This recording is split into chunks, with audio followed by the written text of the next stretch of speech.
Jonathan Fajardo, death row stabbing. In the quiet morning of October 5th, 2018, at San Quentin State Prison, 30-year-old Jonathan Fajardo stepped into the East Block Housing Unit recreation yard. Within minutes, 34-year-old Luis Rodriguez, a fellow death row inmate, lunged at him with a crude weapon he had fashioned in his cell. Fajardo was caught off guard as the blade plunged into his chest, cutting through muscle and puncturing arteries. He staggered, clutching the wound, but Rodriguez drove the weapon into his neck, tearing through flesh and cartilage. Blood sprayed across the yard as other inmates froze in shock.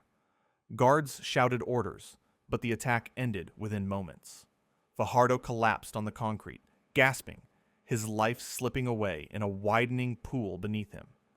By the time emergency responders arrived, he was motionless, eyes open, his body marked by deep, ragged puncture wounds. Rodriguez stood silently, hands dripping, the weapon slick and bent from the assault, while the yard filled with the metallic scent of blood. Shankar, Suppiahmaniam, Cellmate Strangulation. On August 10, 2001, in a cramped cell of Queenstown Remand Prison in Singapore, 19-year-old Shankar Suppiahmaniam faced the fatal rage of his 35-year-old cellmate, Kanisan Ratnam. A minor spill of tea triggered Ratnam's fury, and he seized Shankar from behind, locking his arms around the teenager's neck. Pressure mounted as Shankar struggled, choking and clawing at the arms constricting his throat. For 5 minutes he fought, gasping and thrashing, but Ratnam did not let go. A towel tightened around Shankar's neck, crushing his windpipe and cutting off air. Ratnam then smothered him with a blanket, pinning him to the thin mattress. The cell filled with faint, muffled sounds as the young man fought for breath that no longer came. When another detainee returned, Shankar lay lifeless, pale and limp, eyes blank, a brutal end to a trivial dispute. Rocky Beamon, serial killer turned prison murderer. Rocky Ali Beamon was already serving life for murder when he decided that prison would not stop him from killing again. In July 2012, after days of tracking Bruce Hunsicker's routine, Beamon waited for him in the shower area at Appalachia Correctional Institution. When Hunsicker entered, Beamon attacked with a homemade shank, stabbing him repeatedly more than 80 times. Blood struck the walls and floor as Hunsicker collapsed. Beamon also strangled him and cut his throat until he stopped moving. When finished, he rinsed himself off, disposed of the weapon, towel, and clothing, and calmly went to dinner. He later admitted he killed Hunsicker because he was a sex offender and owed him money. Already convicted of murder, kidnapping, and robbery, Beamon openly vowed to continue killing inside prison and identified specific inmates he intended to target. Todd S. Morgan, yard attack at Salinas Valley State Prison. On October 23, 2025, at 9:52 a.m., 57-year-old Todd S. Morgan walked into the Salinas Valley State Prison recreation yard, unaware that 3 inmates, Todd J. Givens, Robert England, and Ray N. Waldron, had planned his violent assault. In a barrage of improvised weapons, the trio descended on Morgan with brutal precision. Sharp metal edges slashed his arms and chest as he tried to shield himself, but the attacks continued relentlessly. One assailant drove a sharpened shard into his abdomen, twisting it and causing intense pain.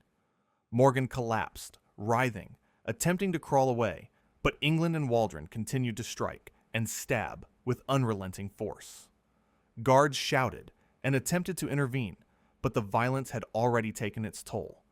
Blood soaked Morgan's clothes and the concrete beneath him, while the attackers continued until he no longer moved.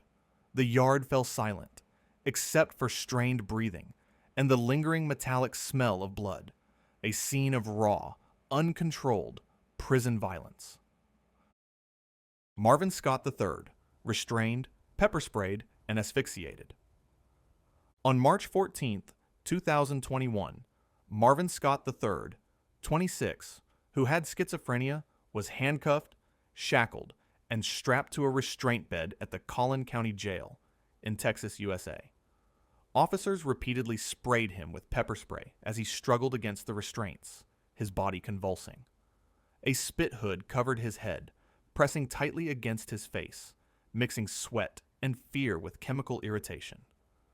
Hours passed as Scott gasped and strained for breath. Each attempt to move or inhale deeply was met with additional force, his skin burning and his eyes wide with panic. His body eventually stiffened as oxygen dwindled, his movements slowed. CPR was performed urgently, but Scott remained unresponsive, his arms still bound, his chest rising weakly with each ineffective compression. He was later pronounced dead at the hospital. Video footage shows a man trapped within his own body, silently pleading, enduring an ordeal of restraint and suffocation that ended far too late for intervention. Billy Wright, Mays Prison Ambush. On December 27, 1997, Loyalist leader Billy Wright sat in the back of a prison van in the forecourt of H Block 6 at the Mays Prison in Northern Ireland. 3 inmates, members of the Irish National Liberation Army, CHOR, Christopher Crip McWilliams, John Glennon, and John Kennaway, had smuggled in 2 firearms, a PA-63 semi-automatic and a .22 Derringer. After cutting through a security fence, they climbed onto the roof and moved into position. As Wright sat between another prisoner and a guard, McWilliams opened fire at point-blank range, firing 7 shots. Though wounded, Wright attempted to fight back before collapsing. The last fatal shot ruptured his aorta. The 3 gunmen surrendered immediately afterward. The assassination exposed significant security failures within prison system. Robert Maudsley, the killer of Wakefield. In 1978, Robert Maudsley became one of Britain's most feared prisoners after a series of killings inside Wakefield Prison in England. His first prison murder was the prolonged torture of a man he and another inmate held for 9 hours, during which they beat, garroted, and repeatedly injured him until he died. Maudsley later murdered his cellmate William Roberts, a convicted predator, by stabbing him, striking his skull with a homemade dagger, and smashing his head against the wall. In 1978, he killed 2 men in a single day. He first lured Salney Darwood into his cell, garroted and stabbed him, and hid the body under his bed. Then he searched the wing for another target, cornered William Roberts in his cell, and stabbed him to death. Maudsley then calmly placed the weapon on an officer's desk and told staff they would be too short at roll call. John Geoghan, strangled and stomped to death. In August 2003, former priest John Geoghan was placed in protective custody at Sousa Baranowski Correctional Center in Massachusetts, but it did not save him. On August the 23rd, inmate Joseph Lee Druce blocked the cell door with cardboard and jammed it shut so guards could not enter. Once Geoghan was trapped, Druce wrapped a ligature around his neck and strangled him as Geoghan struggled to break free. Druce then stomped on his chest repeatedly, causing severe trauma.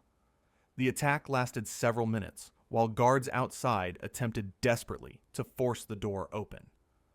When they finally entered, Geoghan lay lifeless on the floor. The autopsy confirmed ligature strangulation and blunt force chest injuries. Druce had planned the attack for over a month and considered Geoghan a prize, targeting him because of his history of child sexual abuse. Freddie Eugene Owens, cellmate torture killing. On February 16, 1999, hours after being convicted of murder, Freddie Eugene Owens killed again, this time inside his crowded jail cell in Greenville County Detention Center, South Carolina. His victim, 28-year-old Christopher Lee, had been jailed for a minor traffic offense. Lee reportedly taunted Owens about his conviction, triggering a violent outburst. Owens attacked immediately, punching Lee before stabbing him with a ballpoint pen in the eye and throat. As Lee bled and struggled, Owens wrapped a sheet around his neck and strangled him repeatedly. He continued the assault by burning Lee's hair and eyes with a lighter, then suffocating him by covering one nostril and forcing a pen into the other. 10 inmates witnessed the attack, but were unable to intervene. Owens later confessed, describing each step of the assault. The brutality of the killing contributed significantly to the multiple death sentences he later received. Michael Griego, blunt force homicide in Harris County Jail. On November 13, 2022, guards at Harris County Jail in Houston found inmate Michael Griego unconscious on the floor of his cell with severe head injuries. His cellmate, 33-year-old Chad Madewell, already jailed for the capital murder of his grandmother, was immediately suspected. Investigators later confirmed he had violently assaulted Griego, causing injuries that led to Griego's death 9 days later. Recorded jail calls revealed Madewell admitting to pulling Griego from the top bunk and throwing him to the floor before repeatedly striking him in the head. Griego had previously told family members he was being attacked, yet he remained housed with Madewell in the mental health unit. The Texas Rangers investigation also uncovered eyewitness accounts from inmates, and Madewell's own confession ultimately resulted in his murder charge. Which of these jail deaths shocked you the most? If this video left an impression, don't forget to subscribe for more stories like this, and drop your thoughts or suggestions for the next story in the comments below. Stay safe, and see you in the next one.